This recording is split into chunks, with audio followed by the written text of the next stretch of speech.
Mesdames et messieurs, bonsoir. Voici les titres du journal. Célébration de la 28e édition de la Journée mondiale des enseignants à l'instar de leurs collègues du monde entier. Les enseignants béninois ont été célébrés ce mardi. Les manifestations officielles se sont déroulées à l'université de Parakou. Occasion pour le syndicat des enseignants d'attirer l'attention des autorités sur les conditions difficiles de l'enseignement en cette période de crise sanitaire marquée par la Covid-19.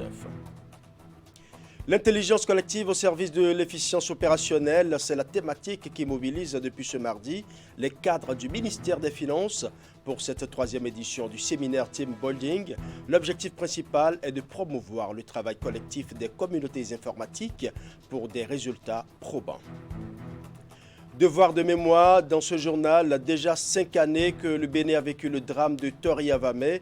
Des images insoutenables de chairs brûlées avaient en son temps suscité colère et indignation. Le gouvernement, en son temps, avait sanctionné les responsables impliqués dans le processus d'incinération des produits avariés. 5 ans après, comment se portent les populations qui ont vécu ce drame? Vous le saurez dans ce journal. Voilà pour les titres. Mesdames et messieurs, à nouveau, bonsoir. Ils étaient une fois encore à l'honneur ce mardi 5 octobre 2021. C'est leur fête sur le plan international. Eux, ce sont les enseignants.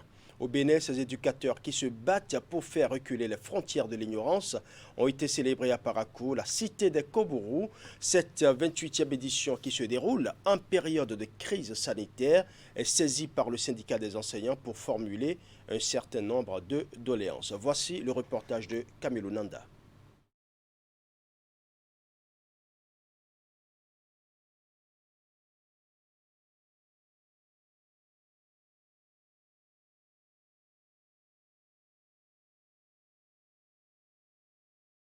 Un défi pour les enseignants, c'est le thème qui a focalisé les attentions ce 5 octobre à l'occasion de la 28e édition de la Journée mondiale de l'enseignant. Dans cette grande salle de l'amphi 1000 de l'université de Parakou, ces hommes et femmes ont été honorés pour leurs multiples sacrifices consentis dans la construction de notre nation. C'est le lieu de louer une fois encore le rôle important que joue l'enseignant, rôle qui va sans cesse croissant dans notre société contemporaine, caractérisée entre autres par la mondialisation et les conflits de tout genre, conflits qui mettent en évidence le besoin d'une société mieux éduquée. La pandémie de Covid-19 requiert des enseignants beaucoup plus d'efforts et de vigilance dans les salles de classe. C'est pourquoi les partenaires sociaux, par la voix de leurs représentants, invitent le gouvernement à rendre la tâche beaucoup plus facile aux enseignants en prenant en compte leurs doléances. Il faut mettre en formation les différentes promotions d'enseignants pour la qualité de l'enseignement. Il faut également signer les contrats des ACDPE promotion 2016. L'organisation d'un atelier pour évaluer l'organisation du baccalauréat dans notre pays. Le ministre des Enseignements maternels et primaires, par contre, souhaite que les 5 octobre de chaque année soient des journées de fête pour l'enseignant et non des occasions de revendication. Personne ne peut nous faire plaisir en dehors de nous-mêmes, au-delà de nous-mêmes. Nous sommes les premiers concernés. C'est notre journée. Faisons-en effectivement une journée de fête. Et l'accompagnement que moi j'ai souhaité par le passé, c'est que vous preniez la chose pour qu'au niveau du gouvernement, nous soyons plus forts à dire non, 5 octobre là, déclarer cette journée la journée chômée et payée pour tous les enseignants. Donc débarrassons cette journée-là des considérations syndicales. Des lettres de félicitations ont été remises aux responsables d'écoles et d'établissements les plus méritants de chaque département du Bénin pour les encourager à maintenir le cap.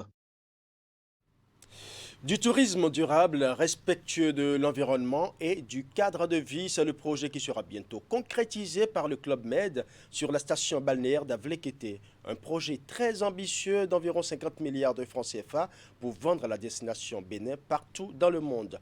La signature du protocole de partenariat a eu lieu ce mardi entre le Club Med et le gouvernement du Bénin représenté pour la circonstance par la Société des patrimoines immobiliers de l'État. Reportage.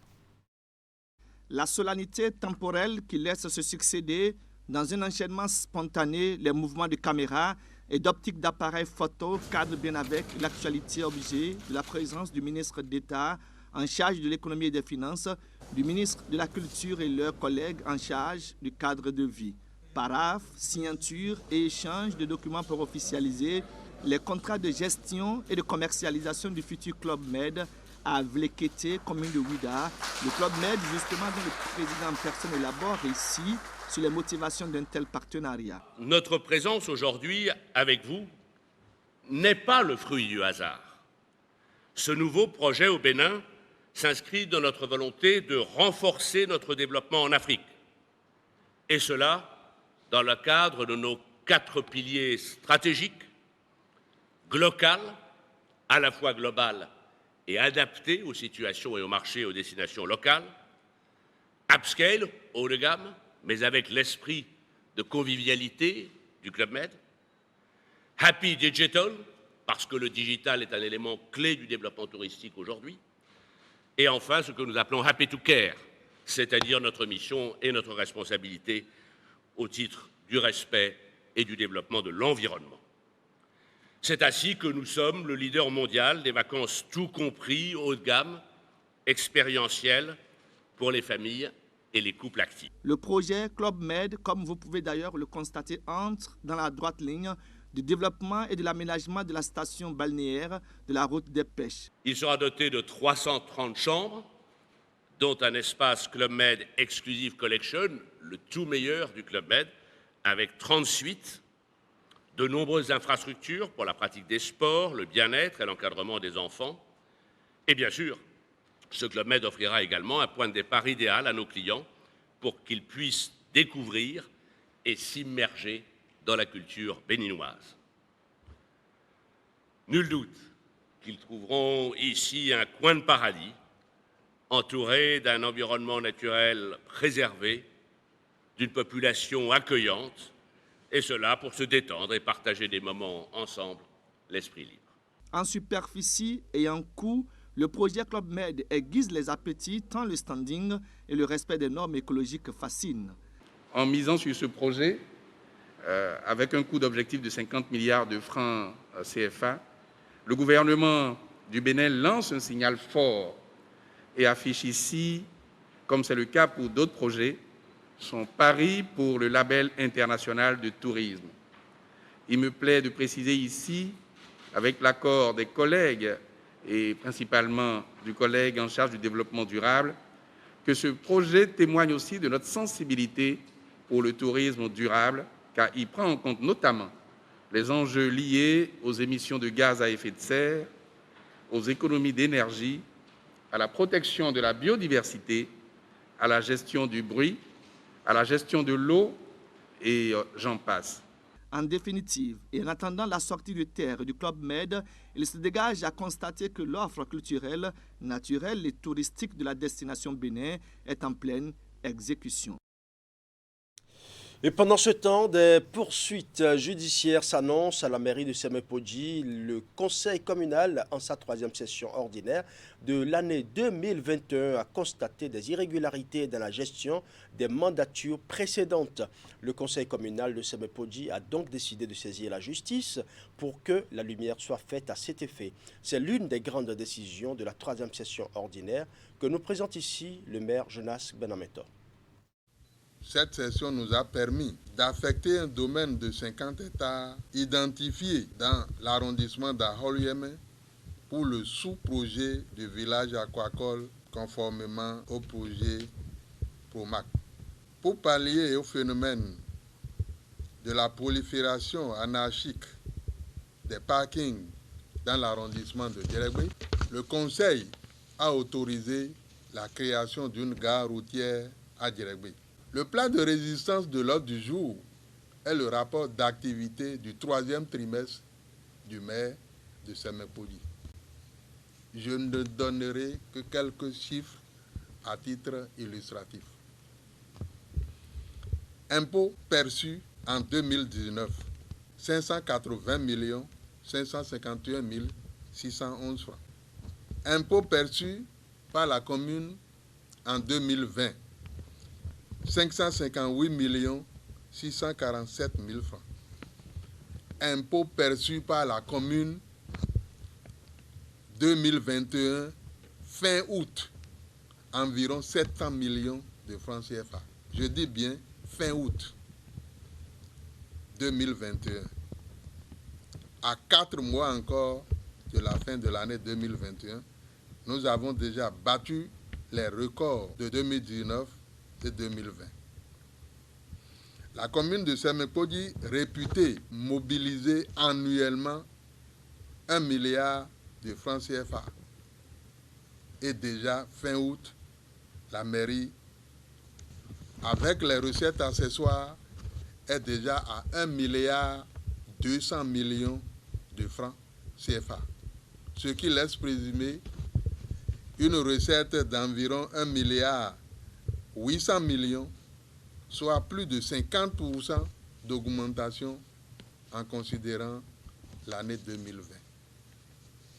C'est vous dire que la mobilisation de ressources a atteint une proportion astronomique et cela est dû aux diverses réformes que la mairie est en train de mettre en place. C'est dans la même optique que nous avons engagé d'assainir l'opérationnalisation du protocole d'accord relatif à la sécurisation des actes domaniaux. Des conclusions de l'enquête, plus d'une 50aine de millions restent à recouvrer et se trouvent aujourd'hui dans des mains indélicates. La justice fera son travail et nous serons éclairés par les voies autorisées. Nous allons à présent parler de la 3e édition du séminaire Team Building intitulé L'intelligence collective au service de l'efficience opérationnelle. C'est une initiative du ministère en charge des Finances et pilotée par la direction des systèmes d'information. Objectif, promouvoir le travail collectif des communautés informatiques pour plus de résultats. Clément Tchadé pour les précisions. L'édition 2021 du séminaire Team Building se tient à Cotonou pour se pencher sur la transformation de la direction de l'informatique et du préarchivage en une direction des systèmes d'information.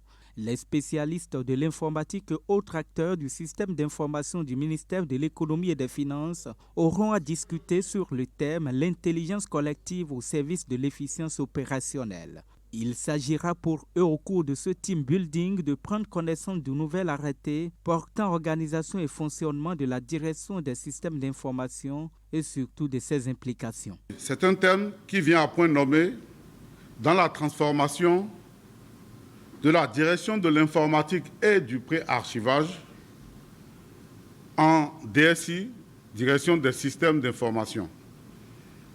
Les informaticiens que nous sommes avons été particulièrement sollicités depuis le début de la pandémie de la Covid-19. Nous avons souhaité saisir l'opportunité de cette retraite, devenue maintenant un rituel, pour faire une pause et donc réfléchir. Et enfin, partager quelques outils clés qui permettent de développer et de faciliter l'intelligence collective. En somme, notre efficience au service de notre administration.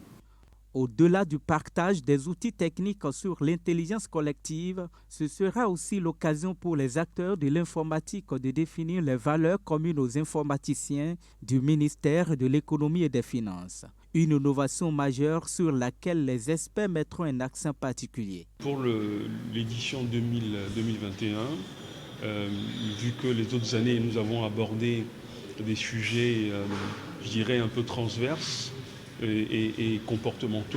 Notamment l'année dernière, la dernière édition, nous avions abordé la thématique de la qualité de service, de l'expérience client-utilisateur des services informatiques. Cette année, en accord avec le DSI, nous avons choisi de les outiller dans tout l'aspect valeur, culture, je dirais, et aussi travail collaboratif. C'est-à-dire qu'il faut aujourd'hui commencer à adopter des comportements, travailler autrement pour vraiment gagner ensemble. Le séminaire se veut aussi un espace de proposition visant à une amélioration de la solidarité tactique au sein de la communauté des informaticiens. À cet effet, plusieurs sous-thèmes sont attendus des communicateurs. Il s'agit entre autres de la contextualisation de l'AOF, de la direction des systèmes d'information, les valeurs de la communauté des informaticiens et les vertus de l'échange des cas pratiques. Ouvrons la page éducation à présent avec cette forte disparité qui s'observe de plus en plus au niveau de l'école béninoise. Les frais de scolarité diffèrent d'une région à une autre. Dans les écoles publiques, les coûts élevés et disparates du privé inquiètent les parents d'élèves. À cela s'ajoute la nette différence entre les listes de fournitures d'une même classe en fonction des établissements scolaires. Un véritable casse-tête pour les parents d'élèves. Comment expliquer cette disparité notoire entre les exigences académiques? Voici le résultat de l'enquête menée par Wahab Alipara. Le compte à rebours a commencé pour apprenants et enseignants depuis le début de la deuxième moitié du mois de septembre. L'année scolaire 2021-2022 est donc entamée, mais son lot de casse-tête est diversement partagé par les acteurs, y compris les parents. Aux premières heures, c'est la disparité des frais de scolarité qui estomaque certains parents d'élèves. Il est loisible de constater que dans le même espace géographique, le montant de l'écolage varie d'un établissement à un autre, surtout dans le privé. La sixième, nous tournons autour de 90 000 francs. Et la terminale, nous tournons autour de 155 000 francs. L'année, y compris les travaux dirigés. Chez nous, de la sixième, ça fait de 80 et 120 000. Au primaire, c'est entre 40 et 110 000. Il y a des classes qui ne sont pas à 50 000. Le secondaire, bon, il y a des taux de 70 000 que nous pratiquons. 150 000 dont je parle là, on ne réclame plus les taux, les frais de TD, les frais de révision, on ne réclame plus. Ça couvre tous ces frais-là. Le secteur public, par contre, semble avoir tout encadré à travers un arrêté ministériel. Mais là encore, tous les départements ne sont pas logés à la même enseigne. Cela se justifie par le niveau de développement de chaque localité. Parce que le niveau de vie n'est pas le même dans tous les départements. Il y a des départements qui continuent d'être encore des zones plus ou moins rurales. Et il y a des départements qui abritent beaucoup de communes urbaines.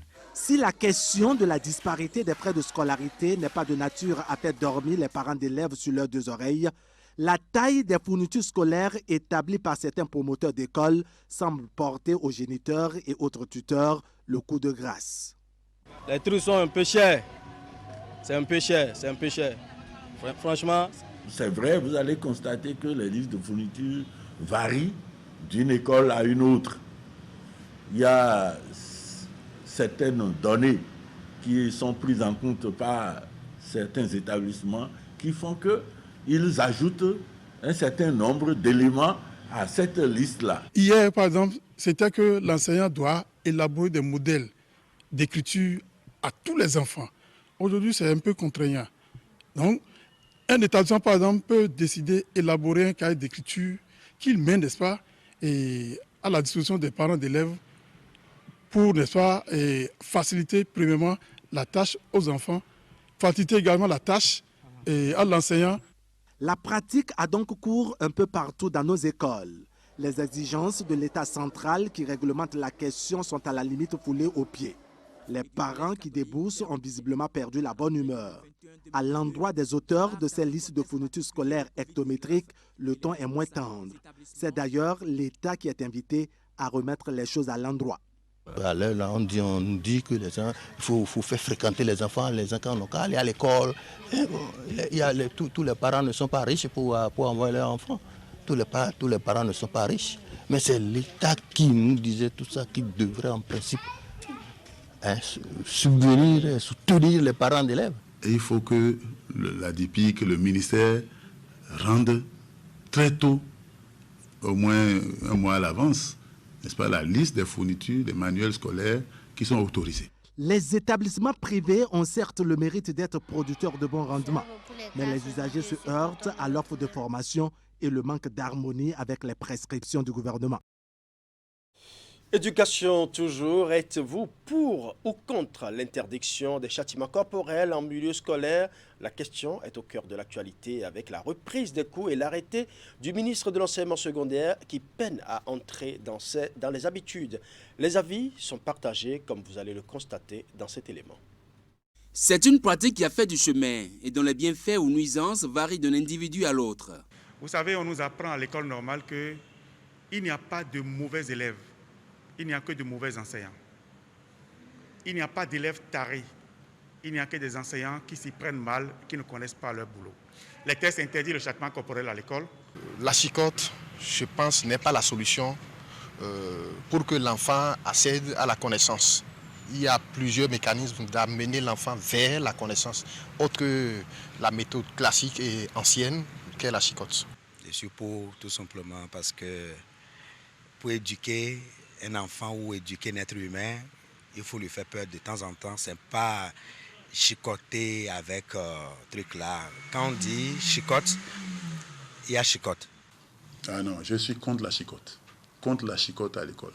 Aussi bien à l'école qu'à la maison. Il faut vraiment rarement recourir à cela. Vraiment rarement. Je trouve que si on donne l'autorisation aux gens de chicoter, mais les anciens vont abuser, user et abuser de cette méthode qui n'est pas une bonne chose.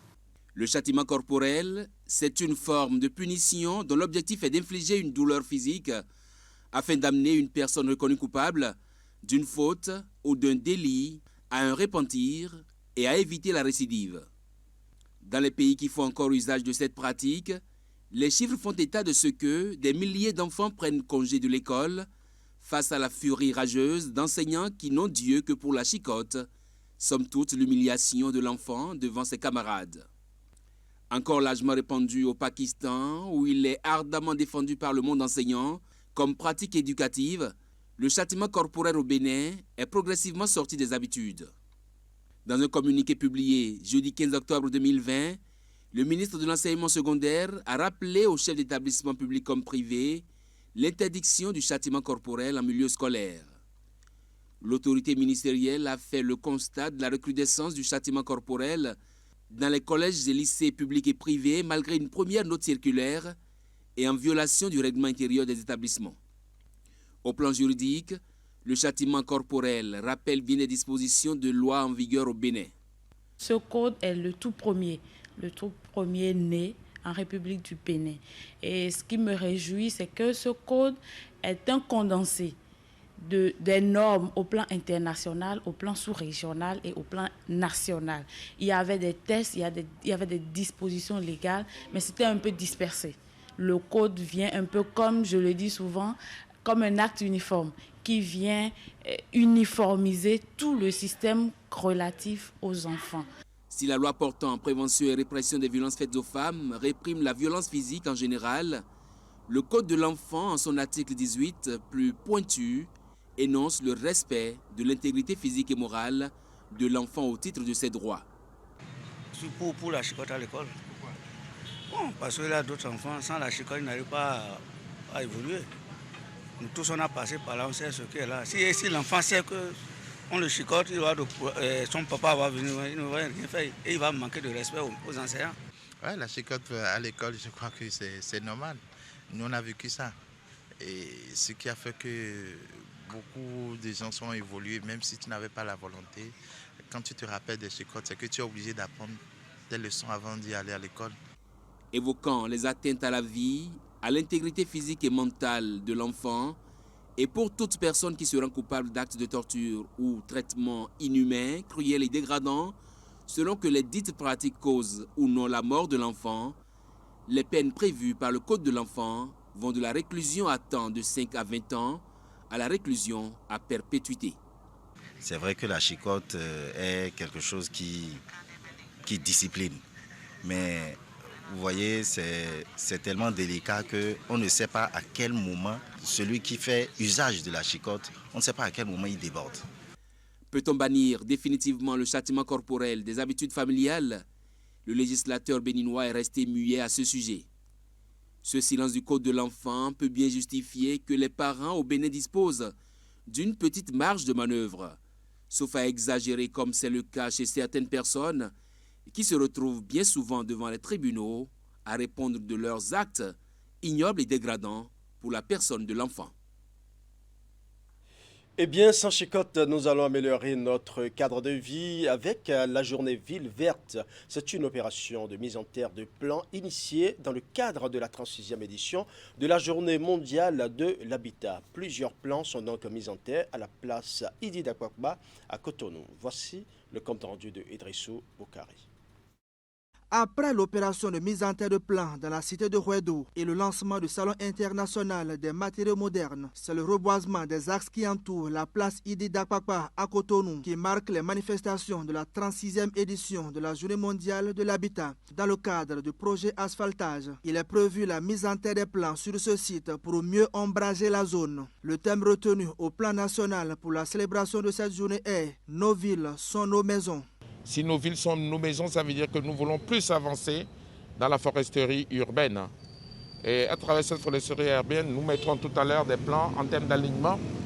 Et pour donc inverser la tendance d'émission de gaz à effet de serre et donc des villes sans carbone, comme l'a demandé les Nations Unies à travers l'atteinte des objectifs de développement durable, notamment l'objectif 11, qui est couplé également à l'objectif 13, les changements climatiques, et à l'objectif également consommons les consommations et les ménages durables. C'est pour vous dire tout simplement que c'est la continuité et de la mise en œuvre du programme d'asphaltage, et je recommande aussi à l'ONG Ayedou de nous accompagner comme d'habitude afin que les plans soient très bien entretenus et sous le couvert toujours de la direction générale des eaux et forêts et chasse. Dans cette opération, la Direction générale de l'habitat et de la construction a bénéficié de l'appui des éléments de la Direction des eaux, forêts et chasse. Cette campagne de reboisement urbain Ville verte va s'étendre sur toute l'année avec une stratégie bien définie d'entretien des plans mis en terre.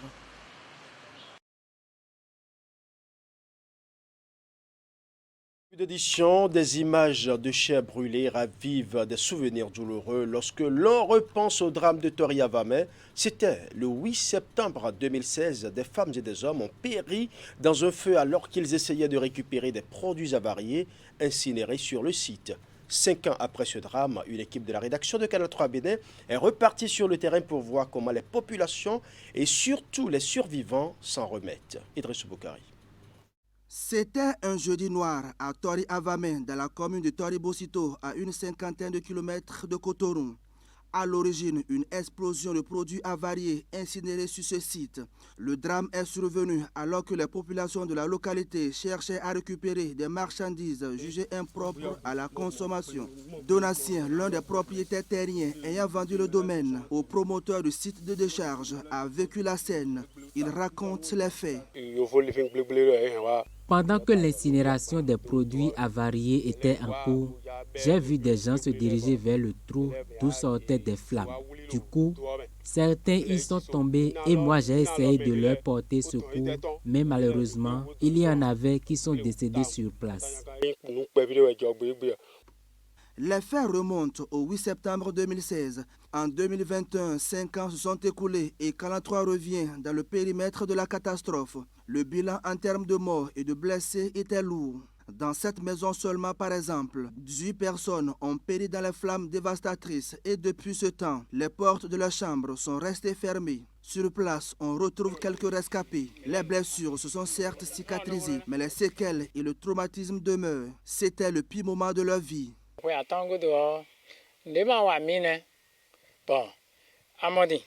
5 ans après, on est rétabli. Seulement que les conséquences de brûlure demeurent.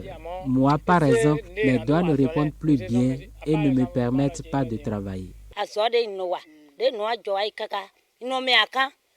Après l'incident, j'ai repris mon activité de vente de charbon, mais je n'arrivais pas à supporter la chaleur.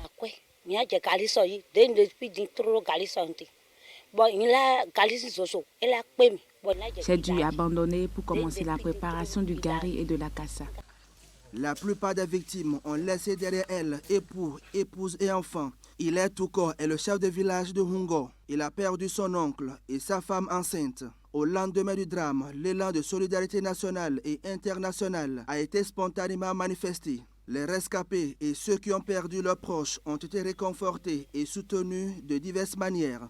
Mais ce geste d'humanisme était éphémère. Après le défilé de consolation, place à la dure réalité.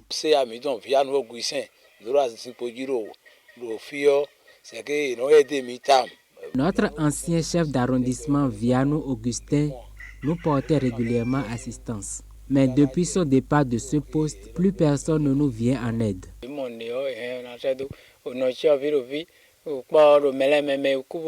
Je souhaite que les autorités pensent à nous comme le faisait notre ancien chef d'arrondissement. Nous avons assez d'orphelins à prendre en charge. Si elles pensent à nous, ça nous ferait beaucoup plaisir. J'invite le gouvernement à nous aider afin qu'on puisse reprendre nos activités.